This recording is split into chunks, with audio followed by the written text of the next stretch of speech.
asosida o'tkazilgan musobaqaning viloyat bosqichida faxrli birinchi o'rinni egallagani uchun hayajonli daqiqalar. Shohruh, so'rab ko'raylikchi, qaysi tuman qizlari bo'lishlari mumkin?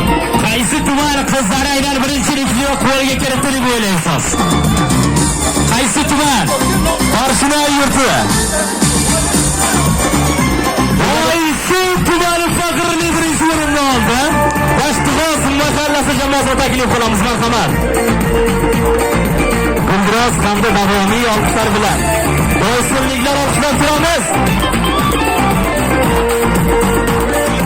Haqiqiy Qorshinoy misol qizlarimizni bugungi faxrli birinchi o'rin bilan chin yurakdan olqishlab qo'yamiz va taqdirlaymiz.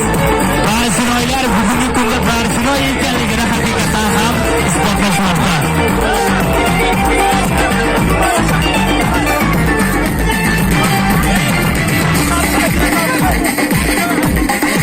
Albatta bular olqishga hamda e'tirofga loyiqdir. Hayajonli daqiqalar. Kubokda qo'lga kiritgan jamoani ushbu davlat xavfsizlik xizmati kubogi bilan taqdirlab qolamiz. Demak, qizlar teskari sanoq bilan yuqoriga ko'taramiz. Agar tayyor bo'lsangiz, shay bo'lsangiz, shu o'rinda e'lon qilib o'tamiz. Shohruh, birinchi o'rinni qo'lga kiritgan hurmatli qizlarimiz uchun davlat xavfsizlik xizmati bosh boshqarmasi tarafidan tikuv mashinasi bilan taqdirlanadi. Olqishlab qo'yamiz azizlar.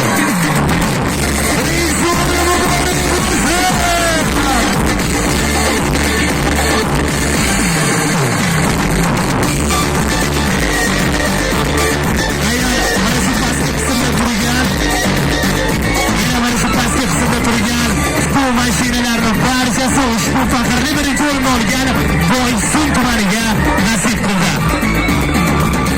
Marhamat, esdalik uchun birgalikda fotosuratlar yechib olamiz.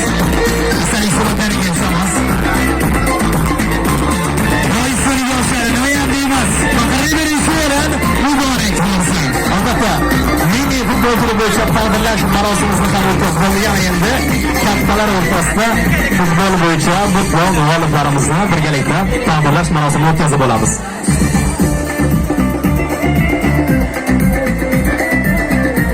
Bitta biroz qarshi chalib qo'yaylik mana shu Qorshinoy qizlarimizga. Rahmat, sizlarga o'z minnatdorchiligimizni bildiraman va o'z joyingizga olishga so'raymiz. Rahmat sizga. Hurmatli yoshlar,